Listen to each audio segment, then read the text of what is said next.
Assalamualaikum warahmatullahi wabarakatuh. Salam sejahtera bagi kita semua. UMKM sejak lama adalah tulang punggung perekonomian Indonesia. Bukan sekedar slogan, tapi fakta sejarah. Saat krisis ekonomi 98 melanda, saat krisis global 2008 mengguncang dunia, hingga pandemi COVID-19 melumpuhkan banyak sektor, UMKM justru tetap berdiri. Mereka menyerap tenaga kerja, menjaga daya beli masyarakat, dan menjadi sandaran utama ekonomi keluarga. Hingga hari ini, UMKM masih menjadi penyumbang terbesar bagi produk domestik bruto dan lapangan kerja nasional. UMKM adalah fondasi ekonomi Indonesia. Namun, tantangan UMKM hari ini tidak lagi sederhana. Persaingan semakin terbuka, produk impor masuk dengan harga murah, desain menarik, dan distribusi yang sangat cepat.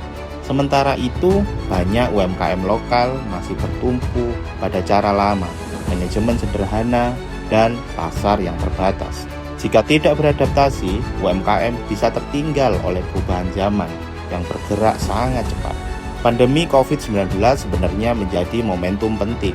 Sekitar 26% UMKM mulai masuk di dunia digital.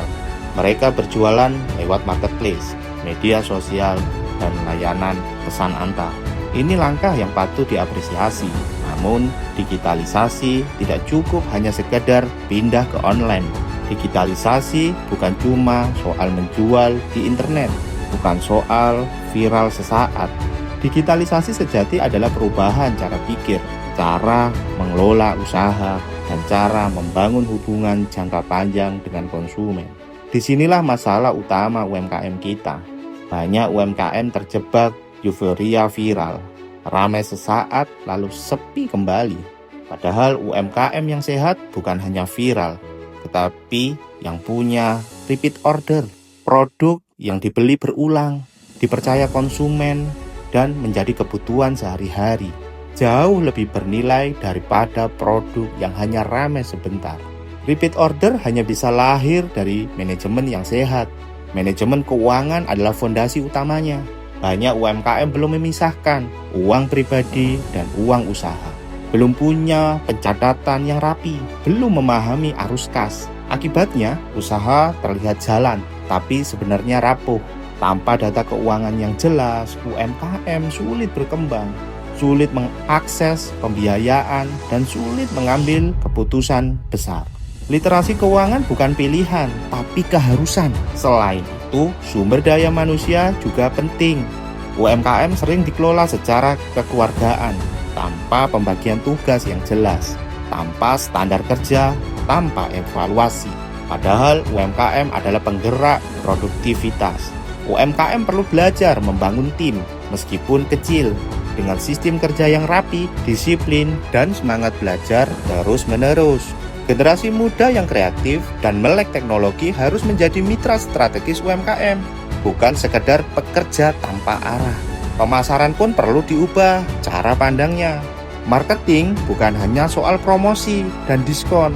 Marketing adalah tentang memahami konsumen, membangun merek, dan menciptakan nilai. Tidak semua UMKM harus besar. Lebih baik menguasai pasar kecil dengan konsumen yang loyal daripada mengejar pasar yang luas tanpa kepastian. Kontrol kualitas juga tidak boleh diabaikan. Produk harus konsisten, pelayanan harus tepat waktu, distribusi harus efisien. Hari ini konsumen tidak hanya membeli produk, tetapi juga pengalaman. Satu ulasan buruk bisa merusak reputasi yang dibangun bertahun-tahun. Bagi generasi muda, UMKM bukan usaha kelas 2. Justru di tangan anak muda, UMKM bisa menjadi ruang inovasi, kreativitas, dan kemandirian ekonomi.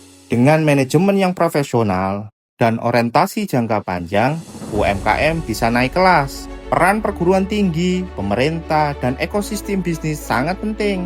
Pendampingan UMKM tidak cukup pelatihan sesaat, harus berkelanjutan, aplikatif, dan sesuai dengan kebutuhan nyata di lapangan. Sinergi harus diperkuat agar UMKM tidak berjalan sendiri menghadapi persaingan global. Pada akhirnya, masa depan UMKM Indonesia ditentukan oleh keberanian untuk berubah, Digitalisasi adalah pintu masuk, manajemen yang sehat adalah kunci. Viral boleh, tapi repeat order wajib. Pasar boleh kecil, tapi harus setia. Jika UMKM mampu menjawab tantangan ini, maka UMKM bukan hanya bertahan, tetapi naik kelas. Ini menjadi motor penggerak ekonomi Indonesia yang inklusif dan berkeadilan. Terima kasih. Wassalamualaikum warahmatullahi wabarakatuh. Salam sejahtera bagi kita semua.